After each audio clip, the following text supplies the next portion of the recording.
जो प्रयास आज आमर डेप्यूटी सीएम आमर अपा जो प्रयास कर अष्टशंभु कॉरिडोर करिवे बेली एवं करि सारिले अष्टशंभु आमर अंध कपिलेश्वर ठारू आरंभ होई निभरणर ग्रामेश्वर सरीब एवं निराली सड़ई ठारे गोटे ऐतिहासिक गेट हम ये सबूर भित्ति प्रस्तर स्थापन करी आज नियाली रे गोटे जो आम स्वप्न देखुले आध्यात्मिक परिवेश सृष्टि करने आज अपांकर से शुभ हाथ में आज अपा शिलान्यास करेंगे तार उन्नति आज आमर आध्यात्मिक नियाली निर्वाचन मंडली एवं गोटे भाईचारार निर्वाचन मंडली आज आरंभ हम तार आज शिलान्यास हम आज जो भाई भाव में आज मठ मंदिर सबूर आज आम उन्नतिकरण करुचु ता भितर जिते अपा आदेश देते मत डाकी निजे कही छवि आमर प्राचीन नदी आउ ये जितेक मठ मंदिर अच्छी जो आध्यात्मिक परिवेश आम अंचल अच्छी से सबूर आम भित्तिभूमि ताको प्रतिष्ठा करी तार भित्तिभूमि की उन्नतिकरण करवा से मु प्रथमे अष्टशंभुर कार्य आरंभ करी मु कटक जिलापाल को धन्यवाद देवी जिलापाल निजे आस मो सांगे बुलिकी आम जिते गोटी एस्टिमेट देचु ताको अपा सांसन कर आज जो शिलान्यास केते गोटी हम या पर आहरी काम चालू रहिबो मो आमर मु जितिला पर जेते गुड़िए मठ मंदिर अच्छी सबूर आम पुनरुद्धार करुचु तापर पूर्व गोटे कथा कहबी ऐतिहासिक दोपटी मेलन पड़िया रो उन्नतिकरण हेची आगु को मध्य आहरी हम आ गोटे कथा मन रखिए ये माटी मोर जीवन ये जेते मठ मंदिर अच्छी सी हूँ मोर शरीर तेणु मुझे जीवन देकरी आम निश्चित भाव तार उन्नतिकरण करूँ जिते आम प्रथम जीतिलु अपा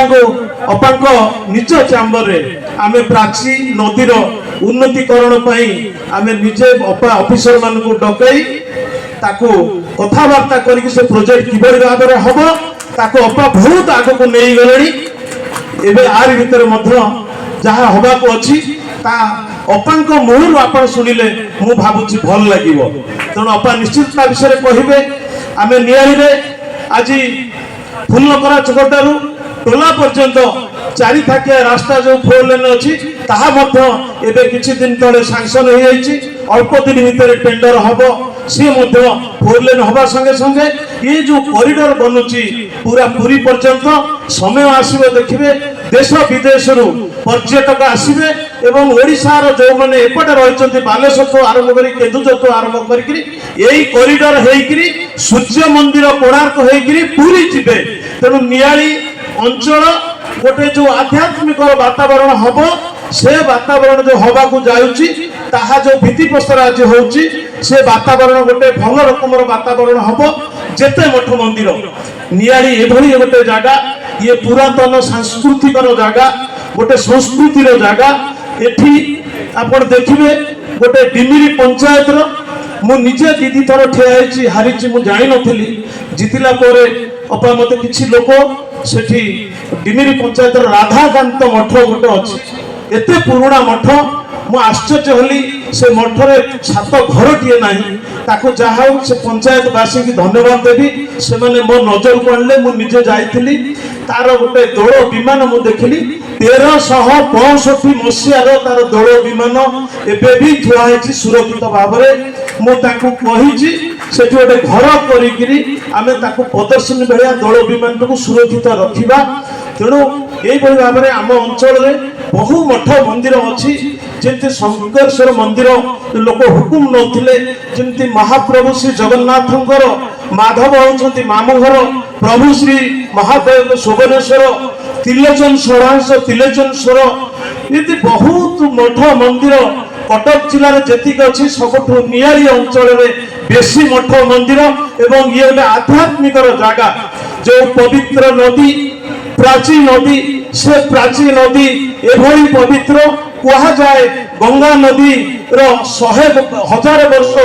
पुराना होची पवित्र गंगा नदी ठारो आहुरी प्राची नदी जो प्राची नदी कूଳରେ बसी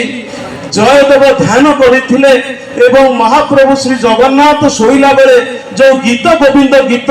शुणती से गीत गोविंद को जयदेव रचना करथिले से पवित्र नदी प्राची नदी जो प्राची नदी कूଳରେ काकटपुर ठारे देउड़ी मठरे जेतबेले पुरीर दैत्यपति माने आसती ब्राह्मण माने आसती जेतबेले नद कलेबर हुए देउड़ी मठरे राति रे रही सकाळु सकाळु देउड़ी मठरू बाहरी प्राची नदी रे स्नान करी जेतबेले महाप्रभु श्री जगन्नाथंकर जेतबेले दारू अन्वेषण रे जाती सही पवित्र नदीर 80 भाग नदी नियाली अंचल निमापड़ा है जयदेव है काकटपुर निर्वाचन मंडली होकर जाइछि आमे समस्त प्रयास करिया आज आमर गर्व गौरव आम माटीर झियो जदि उपमुख्यमंत्री होइछंती पुणी पर्यटन विभाग तांका हाथ में अच्छी ताहले मु निश्चित भाव में कहबी ये अंचल पूरा आध्यात्मिक अंचल हम आई प्राची नदी को पुनरुद्धार होइकि जेंति इको टूरिज्म होइछि आउ जेते मठ मंदिर आपण देखिबे काकटपुर मंगलागढ़ आरंभ करी सबु प्राची नदी तटरे आउ टिके पर अपा कहिबे काकटपुर मंगलांकर भी अपा उन्नतिकरण पे सबु किछि करि सारिछंती आज नियाली अंचल पे कले ये अंचल गोटे टूरिस्ट जगह मान्यता पाइबो आमर किछि जगह पुराना जगह रही पर्यटन करने पे मु अपा को लिखित आकार देनी देवी मु निजे कहीं देनी ना मु चाहूली अपा उपमुख्यमंत्री हो गले थरे तांको निज जन्म माटी रे पाद पकेला पर जाइकरी मु देवी अपा ताकू निश्चित बाध्य होइकरी करिए इमिति ताकर इच्छा अछि तेरे अपा तो करिवे आज ये जो उत्साह ये जो उद्दीपना एंते आज जो भिड़ रही मु गोटे कथा कहबी कि भाविबे नहीं आपण अपा होछते माटी झियो बोली आपण उत्साह सहकारे आसिक बसी अपा को स्वागत करिवे बोली आज एटा बहुत गर्वित ता माने आपण मान मन में अच्छी ये पवित्र माटीर जी भी नेतृत्व जी उच्च स्थान को थी ताकू आपण मैंने ये भाव में सम्मान करेंगे आमर नियाली अंचल आज जो आम बसीचे जो आज कहूचे सी हूँ पवित्र प्राची तटरे बसीचे मुझे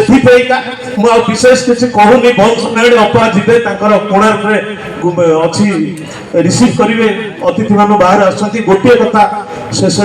मु कहबी आपण को निवेदन करुच्ची ये अंचल ये जो आध्यात्मिक अंचल ये आध्यात्मिक अंचल पाई गोटे आध्यात्मिक परिवेश सृष्टि गोटे भाईचारार सृष्टि मु जेतेबेले जीतिली 2024 ठू प्रथम करी नड़िया गुरुडी ठारे जगन महाप्रभु श्री जगन्नाथंकर उत्सव आरंभ करिछि विभिन्न जगार हम एई थरक दोपटी मेलन पड़िया महाप्रभु श्री जगन्नाथंकर महोत्सव होछि सेठी ओडिशार सुनाम धन्य जो माने प्रवचक अच्छी से आसिक संध्या बेले प्रवचन देवे दिन सारा आम अंचल जेते कीर्तन भाई भौरी अच्छा जेते कीर्तन बोलुंट समस्ते दिन सारा कीर्तन करेंगे सेठी 56 भोग अच्छी आनंद बजार अच्छी समस्ते प्रसाद सेवन करेंगे सकाल 10टा राति 10टा पर्यंत सेठी आध्यात्मिक परिवेश आध्यात्मिक सृष्टि हम से मोर निवेदन अच्छी सेठी यह विशालकाय जगन्नाथंकर मूर्ति अच्छी सेठी प्रत्येक दिन जो हम साधु सन्त मानक संबर्धना दिया मोर अनुरोध रोची आपण मैंने आम नियाली को गोटे आध्यात्मिक परिवेश सृष्टि करने समस्ते परिवार सहित 12 तारीख फेब्रुआरी 16 तारीख फेब्रुआरी पर्यंत मोर निवेदन रहा समस्ते आसी सेठारे पहुंची आम नियाली को गोटे आध्यात्मिक आउ भाईचारार नियाली सृष्टि करेंगे जो दिन थाना बाड़ी केस बंद हो मु जानी मोर लक्ष्य पूरण हो गला से दिन जाई जानी भाईचारार नियाली हला आज अपा को एपर्यंत ମୁଁ ନିମନ୍ତ୍ରଣ କାର୍ଡ ଦେଲି ଆଜି ମୁଁ ଅପାକୁ ପରିସ୍ଥିତିରେ ପକେଇବା ପାଇଁ ଏଇଟା କହିଲି କାହିଁକିନା ଅପା ବିଜି ରହୁଛନ୍ତି କାଳେ ଆସିବେନି ସେଇଥିପାଇଁ ଆପଣଙ୍କ ସମ୍ମୁଖରେ ଅପାଙ୍କୁ ଆଜି ନିମନ୍ତ୍ରଣ ରହିଲା 12 ତାରିଖରୁ 16 ତାରିଖ ଭିତରେ ଯୋଉ ଦିନ ସମୟ ହବ ଗୋଟିଏ ଘଣ୍ଟା ପାଇଁ ଅପା ଆସିକିରି ପହଞ୍ଚିବେ ତେଣୁ ନିମନ୍ତ୍ରଣ କାର୍ଡ ଦେବା ବଡ କଥା ନୁହଁ ସମସ୍ତଙ୍କ ଆଗରେ ଅନୁରୋଧ କରିବାଟା ହଉଛି ବଡ ନିଶ୍ଚିତ ଅପା ଆପଣଙ୍କର ଆସିବେ ବହୁତ ବହୁତ ଧନ୍ୟବାଦ ମୁଁ ଆଉ ବିଶେଷ କିଛି କହୁନାହିଁ ମୁଁ ସମସ୍ତଙ୍କୁ ଆଜି ଏଠି ସ୍ୱାଗତ କରୁଛି ଏ ଯୋଉ ଭାଇ ଏ ଯୋଉ ସମ୍ପର୍କ ଏ ଯୋଉ ଭଲ ପାଇବା ଅଛି ସେ ଭଲ ପାଇବା ରୁହନ୍ତୁ ଆମେ ସମସ୍ତଙ୍କୁ ସମ୍ମାନ ଦେବା ସମସ୍ତଙ୍କୁ ବ୍ୟବହାର ଦେଖାଇବା ଆମେ ନିଶ୍ଚିତ ବ୍ୟବହାର ଭଲ ପାଇବା ସମ୍ମାନ ପାଇବା ଏତିକି କହି ମୋ କଥା ରଖୁଛି ଜୟ ଜଗନ୍ନାଥ ବନ୍ଦେ ଉତ୍କଳ ଜନନୀ